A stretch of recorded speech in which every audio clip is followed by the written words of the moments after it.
Hello, everybody. I wanted to do a quick tutorial on a new tool in After Effects um, called the Content Aware Fill. It's very similar to the Content Aware in Photoshop, but recently, maybe a month ago, maybe 3 weeks ago, something, After Effects released an update with this new um, feature in it, and it's pretty good. And I'm sure if you guys see the video that I'm going to post, you'll be like, why do we have to paint out all these trackers if there's this content aware tool? And the main reason is you need to know, A, you need to know how to do it, and B, the tool doesn't always give you the best results. So I haven't really used it yet, but I figured I would try it right now with you guys in here on this shot and see what kind of results we can get. Because I am curious on how well it does. Let's try to pick like maybe an easy one first. I don't think when it goes over the pole, I don't think it's going to do a very good job, but we can try it. Um, I even think it might have a hard time with these close ones to the edge. Maybe this one would be good. Let's see here. Yeah, let's try this guy right here. So from what I saw, you need to create a mask. And I'm not really, honestly, I'm not really sure on how tight it needs to be or how loose. I'm just experimenting right now because I have not really used this tool. Let's see here. Within that mask, we do need to subtract it. And then we do also need to track it in. This is a pretty linear camera move, so the roto garbage mask is pretty easy. And like a rookie mistake, because I'm used to Nuke, I forgot to check my stopwatch. I do that all the time in After Effects because I am used to Nuke, where it does it automatically. All right, let's get that back over here. I'm assuming I should stay away from this little edge right here, because I'm going to guess that it's going to probably pull these pixels in, and so it probably wouldn't. You probably want to be away from anything like that as much as possible. So let's just check over here to see where are we? Let's do that. Let's see. We don't really have much room. And then I'm going to try to feather it like 2 pixels. Let's zoom in, make sure we're not showing anything. Okay, I think that works. Let's see about over here.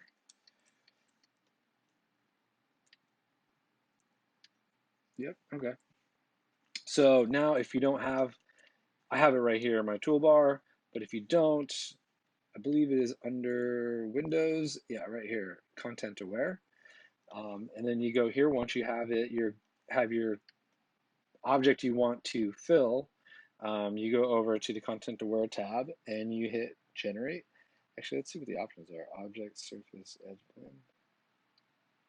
Well, maybe we can try all of them. I'm not really sure. We want work area. Create reference frame.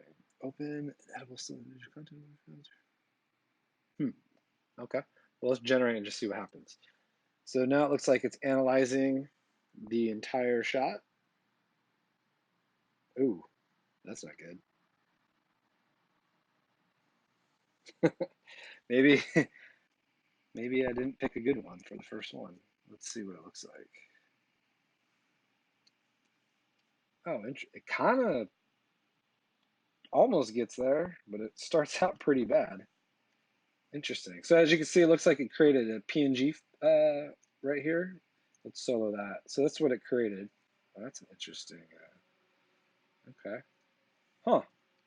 Well, didn't really work on that one. Let's try. I'm gonna delete it. Let's try another one. Let's try one way out here. Let's see what. I think I'll do really well on these until it crosses the poles. Then I think it's gonna. So you probably could do one where you do it to here, stop it, do your own, like we did in our exercise, do your own again here, and then can have it continue. Let's see what happens if we just do a generic. Actually, I'm just gonna grab this.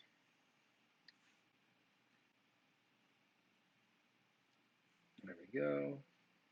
Whoops, looks like I made two on accident. Okay, so I'm going to subtract. Hit my stopwatch, hit my mask. Let's zoom out a little bit.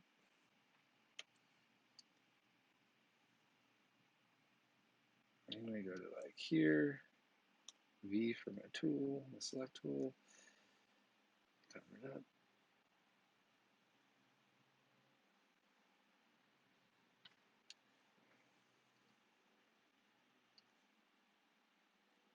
See, we don't want it to cover here, but I'm gonna let it go anyways because I'm curious to see what it looks like. Because we don't want to cover up the pole, but it's going to. All right, now we have our mask. Let's make sure it's good. All right, I'm gonna zoom out. Then I'm gonna hit generate. So we did object. Maybe we'll do this one twice where we go through the different fill methods and see what they look like. Ooh, where the heck is that coming from? That is ugly. I don't know what that's.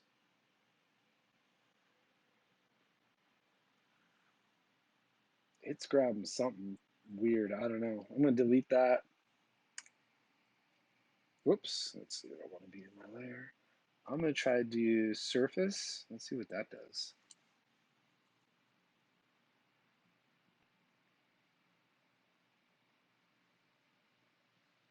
Wow, we're not getting very good results. Maybe I'm doing it wrong. This is my first time.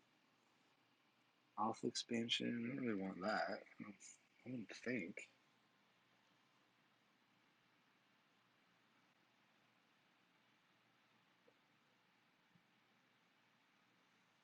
Okay, let's try the other one. Let me blur this edge a little bit. Let's try one. Let's see. Edge blend. Let's see what that does. Oh, that looks better, but not very good.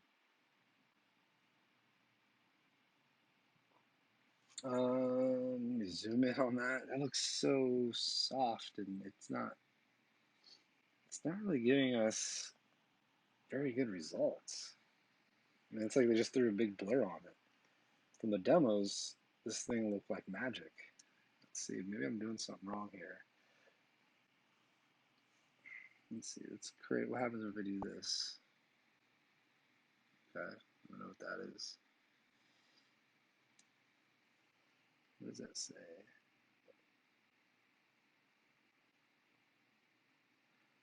I wonder if I can paint it out once and then it will refer to that. Maybe I'll do that later and do a separate tutorial and try it. That one didn't work well at all. Let's try object. Let's expand our alpha a little bit. It was on 10. Let's double it. Let's see what happens. I wonder if I have to delete all these reference frames. Man, it's like grabbing the pole or something.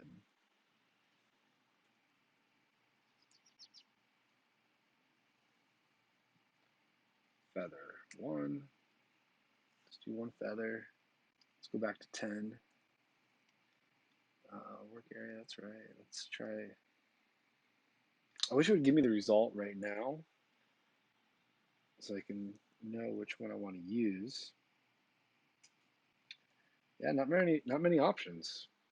I mean, edge blend gets close, but it looks like it's just a big blur, and it's almost square. I wonder if, yeah, that's not very good.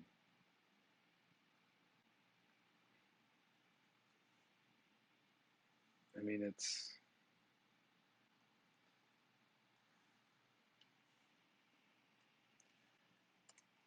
Let me see if any of the pillar ones work.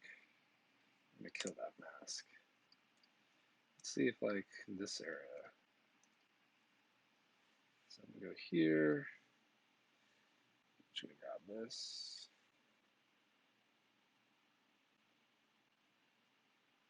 Like that. Stopwatch. I'm still gonna try the feather. I feel like, I feather every mask I ever put on, so I feel like I must do that.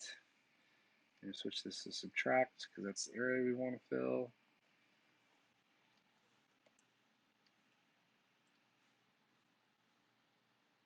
Hit V to get back to my pointer tool. Let's select that guy. Got to scale a little bit because it does get closer to the camera.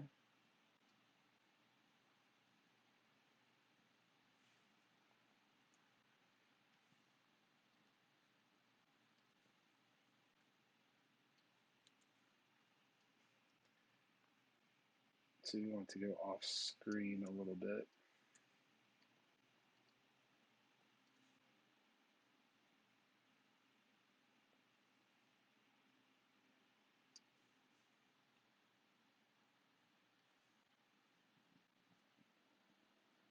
Let's see, it's probably like, I guess it might be around here. Let's see.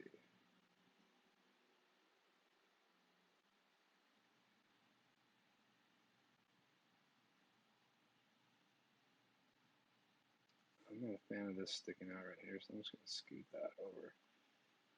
Actually, I guess I should just scale it a little bit. All right. We got our keyframes. Now let's generate. Let's see what happens. I already don't like it. It's just a blur. Not very good. Let's try a different one. Let's try object.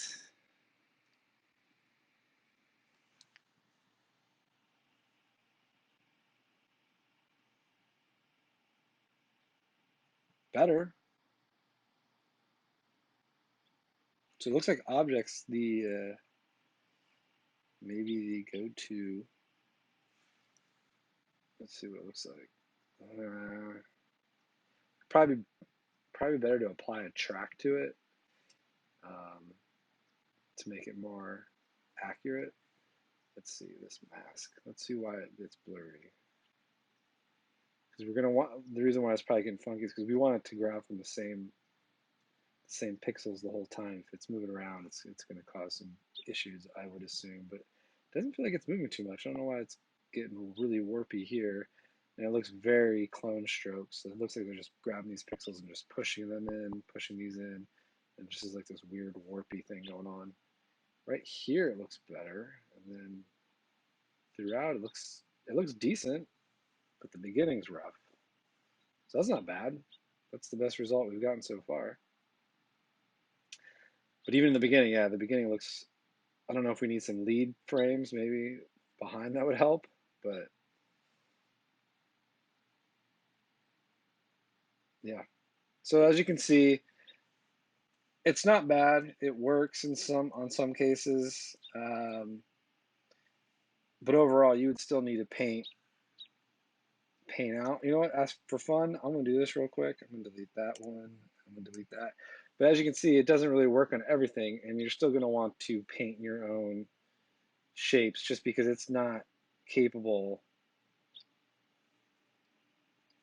of getting exactly what you want. It just, I mean, some of the examples I saw look amazing, but they're also, you know, set up by Adobe to be amazing. They want you to look at it and go, "Holy cow!" I'm creating this mask. I still want to kind of keep with the same perspective. Is usually what I like to try to do. Kind of keep it already what it's going with. And we want to subtract. Whoops, not add. Sorry if this is boring, but I figured we would maybe go through this together just to see this new tool. Let's see. I'm gonna go. Let's see how well I can hit V. Grab this guy. Have to scale it.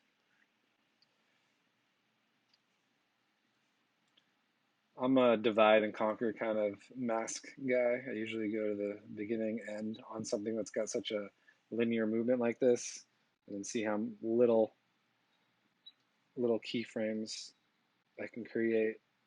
The fewer, the better. A, I think it gives you better results, and B, I'm lazy, so less work for me. And I'll kind of go through and see in this area. All right, now let's look at this area. Probably get over that, but it goes down and we see some right here. I'm going to cover that. Okay. I'm curious what this one's going to do. We've only gotten one decent result, so I don't know. Again, like I said, I know I keep saying this, but I've never used this before, so. Um, was object a good one? Yeah, let's do all three though this time. Again, okay, I'm going to generate.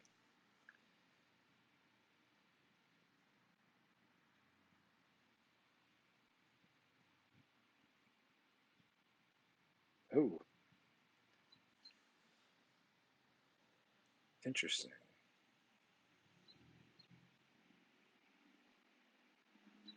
Let me zoom out. Not the best results, I would say.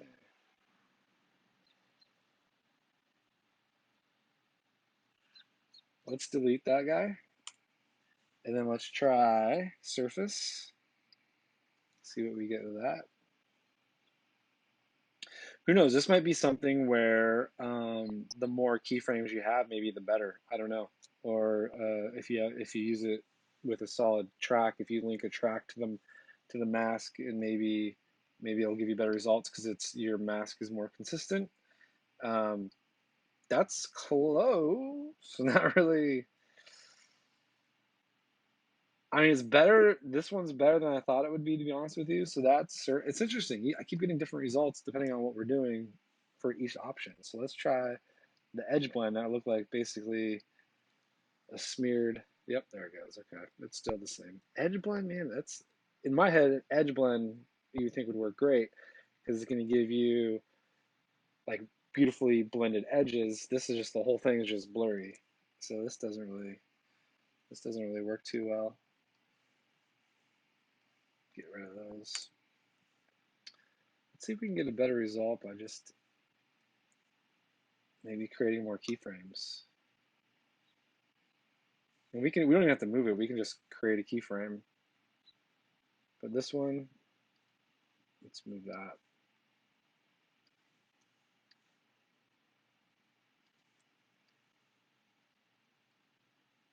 Let's see, where is it? Maybe just make it smaller.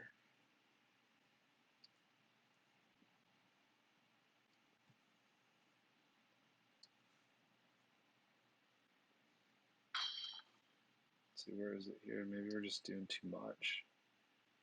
Get a little more articulate with it, maybe.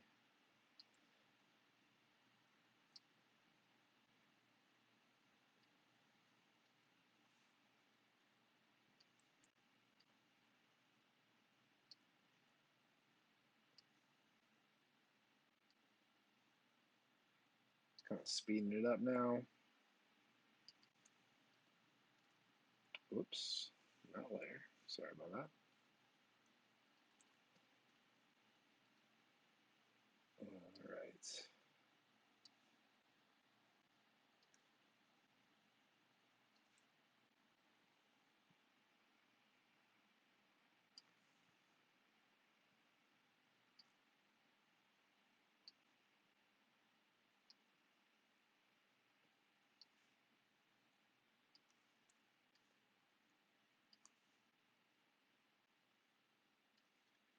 Let's see if our results are better, worse, or very similar. Let me zoom out.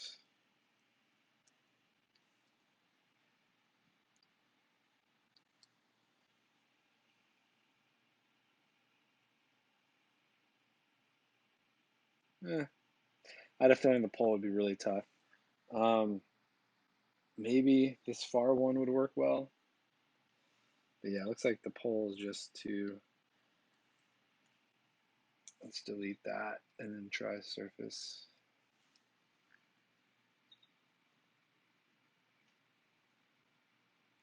So I think I got my point across that, well, not even my point because I didn't know how well it would work, but I assumed it wouldn't work very well. Um, that even though there's a tool that looks like it's going to do all this work for you, you're still going to need an artist to most likely create these clean plates and everything for you, just because software that does this automation stuff just isn't quite there yet. Um, so hopefully that wasn't crazy boring, but I just want to kind of do a quick demo since it's a new tool, and I hope you enjoy discovering this new tool with me. And I hope you guys' homework's doing, hope you're enjoying it. And if you have any questions with your finals or anything, I'm going through everything, making sure um, that I think you guys will be successful, and hopefully you enjoyed this video.